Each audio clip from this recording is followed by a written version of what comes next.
Bismillahirrahmanirrahim. Assalamu alaikum class. Today we will discuss about the conflict and कि हम different conflicts को different problems को कैसे manage कर सकते हैं and secondly how can we escalate these negotiation.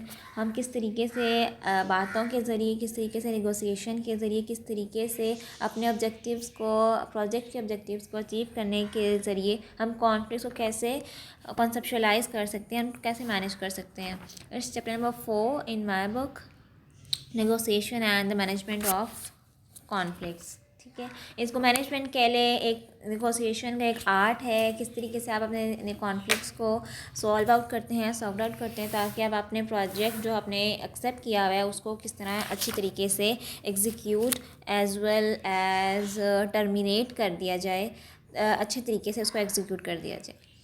चलिए डिस्कस करते हैं कि कॉन्फ्लिक्ट्स क्या होते हैं। आप सबको आइडिया है कि कॉन्फ्लिक्ट्स क्या होते हैं, कॉन्फ्लिक्ट्स अराइज क्यों होती हैं। डिफरेंट चीज़ें हो सकती हैं, छोटी से छोटी बात पे लड़ाई हो सकती है, छोटी से छोटी बातों पे कॉन्फ्लिक्ट्स हो सकते हैं। ज़रूरी नहीं है कि हमेशा बड़ी चीज़ों पर ही आपके कॉन्फ्लिक्ट अराइज हों। जब हम ऑर्गेनाइजेशन की बात करें, इंडस्ट्री की बात करें, किसी फैक्ट्री की भी बात करें या किसी भी प्रोजेक्ट को इनिशिएट करने की बात करें, तो कॉन्फ्लिक्ट्स हमेशा वहाँ पे रहते हैं। ठीक है, आपके पर्सनालिटी क्लैशेस आ सकते हैं, आप डे टू डे काम करें, रूटीन में काम करें, इट्स ऑब्वियस कि आपकी एक्सपेक्टेशंस कुछ होती हैं और आप उस जजमेंट कुछ और कर रहे होते हैं, राइट। सो कॉन्फ्लिक्ट्स अराइज हो जाते हैं ऑर्गेनाइजेशन में, प्रोजेक्ट में।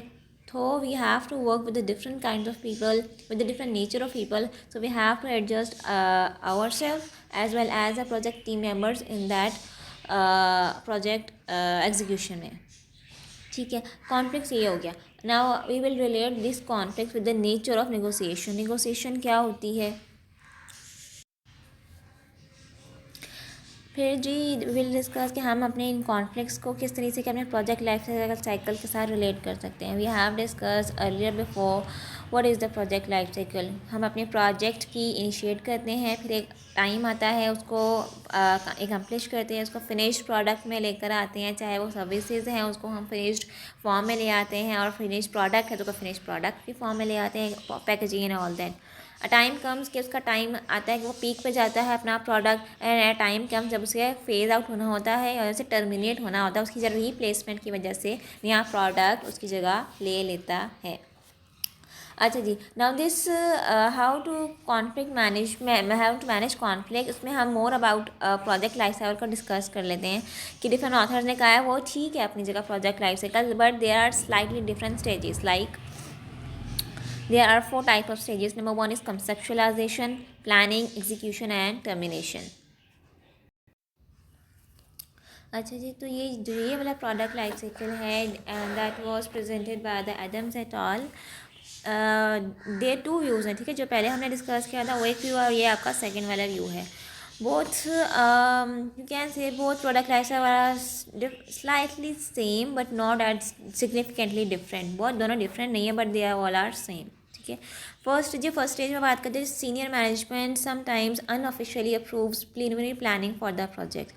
नंबर 1 प्रोजेक्ट लाइफ साइकिल में after seeing different types of projects A B C and D, उसमें से वो जो सीनियर मैनेजमेंट है वो टेंटेवली आपको ये बता देता है जी अच्छा जी मुझे ये पसंद आ रहा है प्रोजेक्ट, हमें इसमें फ़ायदा होगा, without taking any mathematical figures, without taking any cost, without taking any budgets, they unofficially approves the plan that we will deal with this project, ठीक है। लाइक फॉर इंस्टेंस अगर मैं किसी गारमेंट सेक्टर की बात करती हूँ या टेक्सटाइल सेक्टर की बात करती हूँ, उनकी तरफ से कोई प्रोजेक्ट आता है मार्केट में, तो वो कहते हैं अच्छा जी इसका स्कोप ज़्यादा है, ठीक है, बिना देखे कि प्रोजेक्ट कितनी कॉस्ट क्या होगी, क्या बेनिफिट्स होंगे, वर्किंग कैसे होगी, टेक्निकल सपोर्ट क्या हमें चाहिए होगी इसमें प्रोजेक्ट में, बट ये सारी चीज़ों को नज़रअंदाज करके they tentatively unofficially approve that we will go for the this project, ठीक है। फर्स्ट स्टेज में तो ये होता है, ठीक है।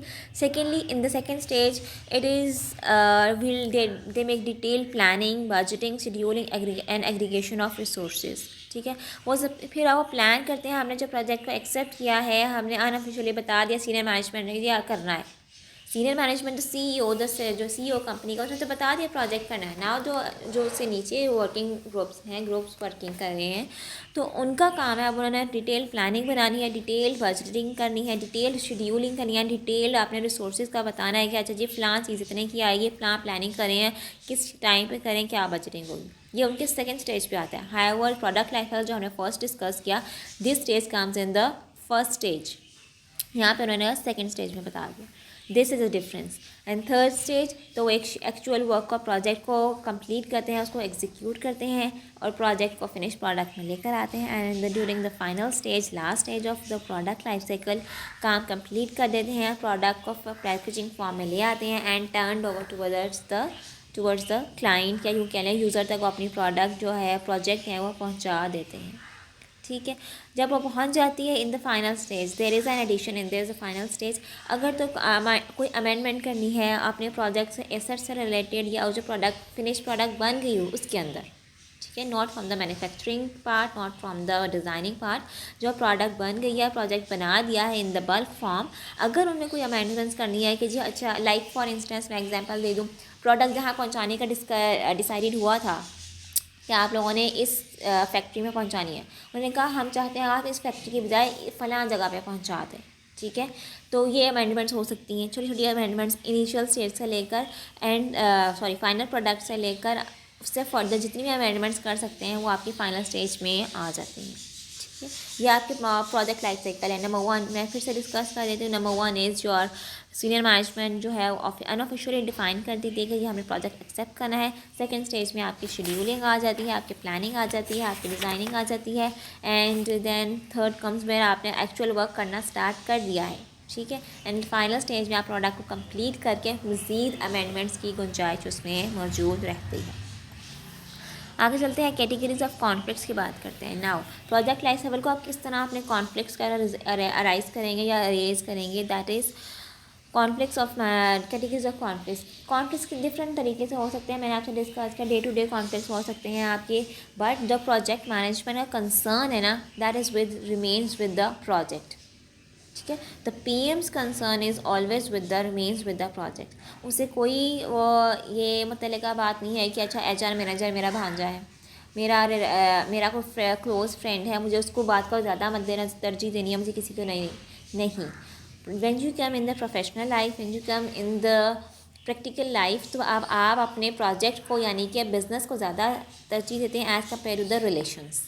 ठीक है, आपका फ्रेंड होगा अपनी जगह, लेकिन जब आप बिज़नेस कर रहे हैं, जब आप कोई प्रॉफिट कमाना चाह रहे हैं, तब आप वर्क इन प्रोसेस में आपकी क्या होता है, आप अपने प्रोजेक्ट को इंटरेस्ट कर रहे होते हैं, जो आपका प्राइमरी इंटरेस्ट है, जो आपके रिलेशंस है, पर्सनल रिलेशंस है, वो आपके बहुत पीछे रह जाते हैं। ठीक है, तो कॉन्फ्लिक्ट्स अराइज होते हैं। तो इस वजह से उन्होंने बता दिया कि एक रिसर्च हुई है जैसे क्या कॉन्फ्लिक्ट्स किस तरह हो सकते हैं। तो दे फंडामेंटली डिफरेंट कैटेगरीज में से उन्होंने 3 मेन डिस्कस कर दिए। Number 1 is group working on the project में have different calls and expectations. ठीक है, एक ही टाइम पे आप प्रोजेक्ट पे काम कर रहे हैं, हर एक की सोच डिफरेंट है, हर एक की थिंकिंग डिफरेंट है। वो कहते हैं कि ये काम ऐसे नहीं ऐसे होना चाहिए, गोल एक है, ठीक है, लेकिन समटाइम्स आपके डिफरेंट गोल्स भी हो सकते हैं, डिफरेंट एक्सपेक्टेशंस होती हैं कि हम जहाँ जो प्रोजेक्ट हम कंप्लीट कर रहे हैं, हो सकता है कि हम इससे ज़्यादा चीज़ें एक्सपेक्ट कर लें, तो कॉन्फ्लिक्ट राइज हो जाते हैं। Number 2, there is significant uncertainty about who has the authority to make decisions. ठीक है, आपको पता नहीं होता समटाइम्स मेरा रिपोर्ट किसको करना है। अगर आपका काम सिर्फ फाइनेंशियल मैनेजर के अंदर आ रहा है या HR मैनेजर के अंदर आ रहा है, then are you are quite undefined कि आपने रिपोर्ट किसको करना है। पूछ कोई और रहा है आपसे, काम करवा कोई और रहा है, तो कॉन्फ्लिक्ट राइज हो जाते हैं। Number 3, there are interpersonal conflicts, obviously due to some personality clashes, due to some personal clashes। जो पार्टीज इन इंटरेस्ट रहती हैं तो उनका प्रोजेक्ट में काम करने में डिफ़िकल्टी होती है। ठीक है, इट्स नेचुरल। किसी को स्ट्रेस आउट बहुत ज़्यादा है, किसी को गुस्सा बहुत आता है, किसी को काम में ना करने की सलाहियत नहीं होती, काम मिला है उसको, उसका काम नहीं है, लेकिन ही और शी इज़ सेइंग नो। ठीक है, वो नो करने की सलाहियत नहीं होती, तो उससे चीज़ें कॉन्फ्लिक्ट राइज हो जाते हैं।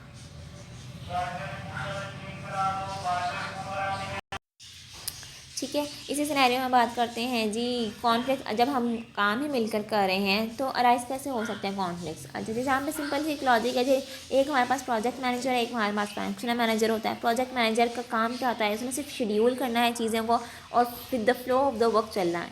बट जो फंक्शनल मैनेजर है, जो उसने काम करवाने हैं, उसके पास सारा कंट्रोल है कि प्रोजेक्ट पे काम कैसे होगा, टेक्निकल डिसीजंस क्या होंगे, काम को एडमिनिस्ट्रेशन किस तरह करके लेके जाना। तो ये सारे काम जो मोस्ट रिस्पॉन्सिबिलिटी आती है वो आपके फंक्शनल मैनेजर्स पे आती है। And who are the functional managers? Functional manager are your HR manager, your production manager, your financial manager, your HR manager, your marketing manager, ये सारे आपके फंक्शनल मैनेजर हैं। ठीक है। PM ने सिर्फ ऑर्डर देना है, लेकिन काम होगा कैसे, एडमिनिस्ट्रेशन कैसे होगा, the most responsibility is upon the functional managers, right. In this graph table 4.1 उन्होंने बताया कि पार्टीज इन इंटरेस्ट कौन कौन सी हो सकती हैं, प्रोजेक्ट जिसमें कॉन्फ्लिक्ट अराइज हो सकते हैं विद इन द ऑर्गेनाइजेशन। अच्छा जी, एक और चीज़ डिस्कस करूँ, कॉन्फ्लिक्ट हमेशा मोस्टली ऑर्गेनाइजेशंस में विद इन द ऑर्गेनाइजेशन होते हैं। ठीक है।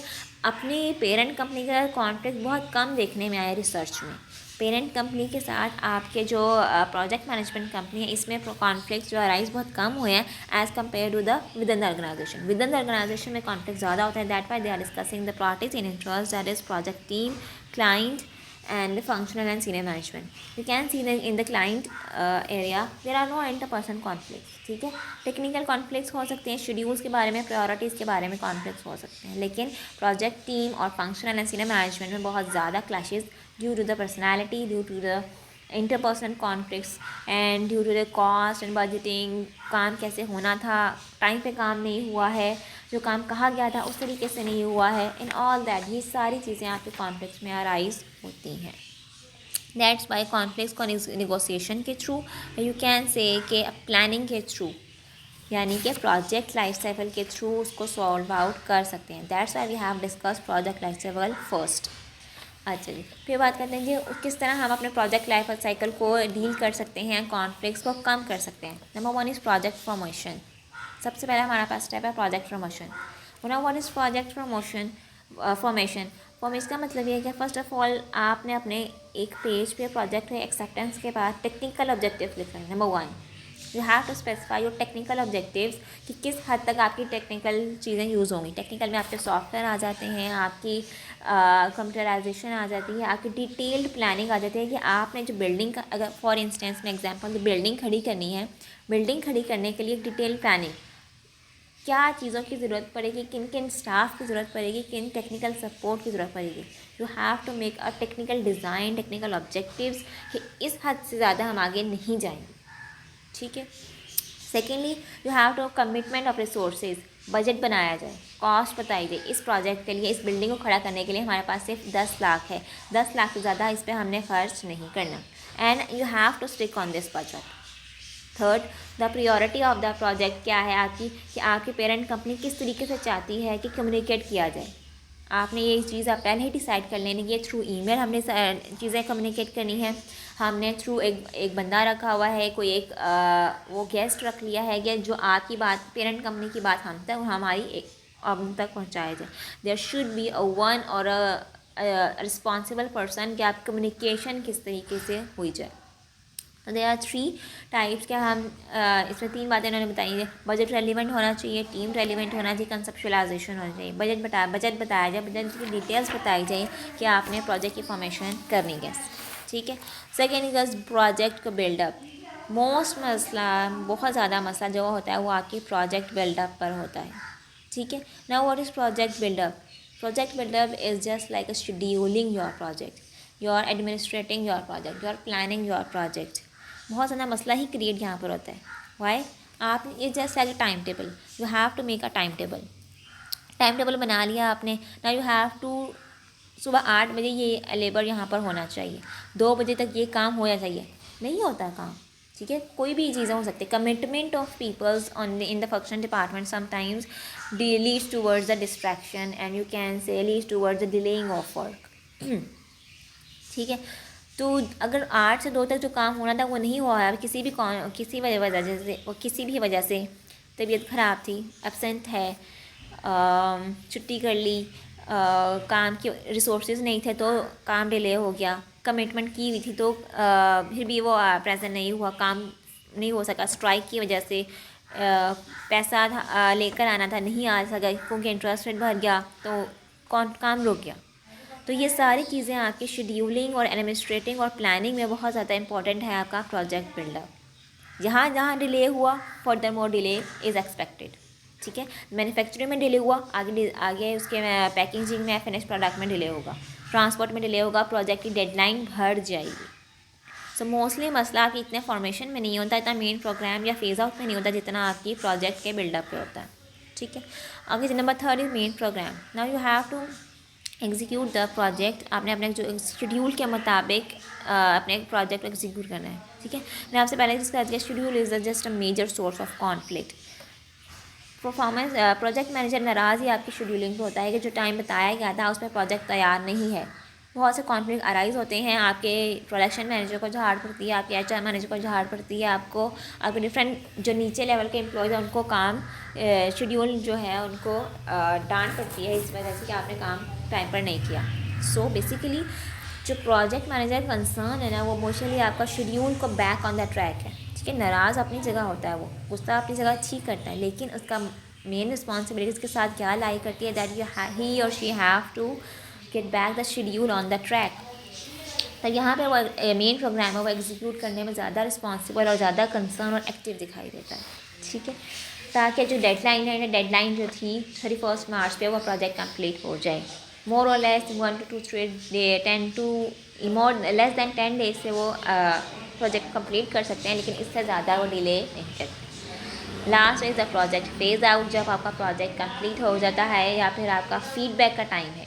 ठीक है, फर्स्ट ऑफ ऑल बताऊँ आपको, डेडलाइन को अचीव करना ज़्यादा कॉन्फ्लिक्ट अराइज करता है। ठीक है, डेडलाइन को अचीव करने में इंसान को गुस्सा भी आता है, प्रोजेक्ट मैनेजर को, आपके डिफरेंट प्रोडक्शन मैनेजर्स को जो वर्कआउट हो रहे हैं तो उनका मोस्ट, क्योंकि अगर एक दिन भी ज़्यादा लगता है, आपकी कॉस्ट इंक्रीज़ हो जाती है। आपको पे करना है ना उनको, आपने जो बजट बताया गया था कि इतनी अमाउंट इतने दिन में इतनी कॉस्ट लगेगी, तो जितने ज़्यादा डेज इंक्रीज़ होंगे उतने ज़्यादा आपकी कॉस्ट ओवररन हो जाती है। ठीक है, प्रोजेक्ट्स में कभी भी कॉस्ट जो कम नहीं होती, हमेशा इंक्रीजेस। जहाँ कॉस्ट ओवररन हो जाए, रिगोरसली हाई हो जाए, तो वो बर्दाश्त नहीं होती थी। ठीक है, तो प्रोजेक्ट फेज आउट में देखा जाता है जब वो कंप्लीट हो जाता है फीडबैक टाइम में कहाँ डिफरेंस आया था। ठीक है, what is a clear example so that we can in the above projects we can deal within the less time, cost overrun ना हो। ठीक हो गया, यहाँ तक हो गया आपका प्रोजेक्ट फेज आउट के। अपने कॉन्फ्लिक्ट्स को कम करने के लिए ये चीज़ें प्रोजेक्ट लाइफ साइकिल की बहुत ज़रूरी है। ठीक है, एक्टिव होना प्रोजेक्ट मैनेजर का और एग्जीक्यूशन में साथ देना, यह सब आपकी कॉन्फ्लिक्ट्स को कम करने में हेल्प आउट करता है।